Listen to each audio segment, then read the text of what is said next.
আল্লাহ মালাকুল মাউত কে বলবেন, মালাকুল মাউত কি অবস্থা? বলবে সব শেষ। মাইয়াব্বা, কে বাকি? মালাকুল মাউত বলবে জিনেরা বাকি, যাদেরকে দেখা যায় না। আল্লাহ বলবেন জিনদেরকেও শেষ করে ফেলো, রুহু কবজ করো। মালাকুল মাউত আজরাইল জিনদের রুহু কবজ করবে। আল্লাহ এবার জিজ্ঞেস করবে, ইয়া মালাকাল মাউত আখবিরনি মাইয়াব্বা, এবার বলো আর কে বাকি? মালাকুল মাউত বলবে, আল্লাহ মানুষগুলো সব শেষ, জিনগুলাও শেষ, এবার বাকি ইবলিস শয়তান। কে বাকি? ইবলিসরেও শেষ করো, ইবলিসও শেষ।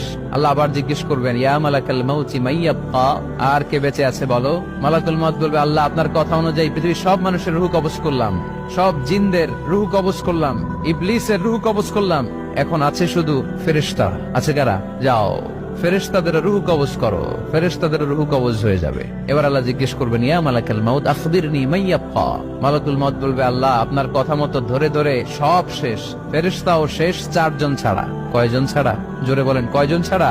ইসরাফিল, জিব্রাইল, মিকাইল, আজরাইল। আল্লাহ এই 4 জন আমরা বাকি। আল্লাহ বলবে, যাও ইযহাব ইনতালিক ইলা জিবরিল ওয়াকবাদ রূহা, জিব্রাইলের রুহু কবজ করো। ইযহাব ইলা ইসরাফিল ওয়াকবাদ রূহা, ইসরাফিলের রুহু কবজ করো। ইযহাব ইলা মিকাইল ওয়াকবাদ রূহা, রুহু কবজ করো। ওই 3 ফেরেশতাও শেষ। এবার আল্লাহ তাআলা জিজ্ঞেস করবেন, ইয়া মালাকাল মাউত আখবিরনি মাইয়াব্বা, হে মালাকুল মাউত আর কে বাকি আছে বলো?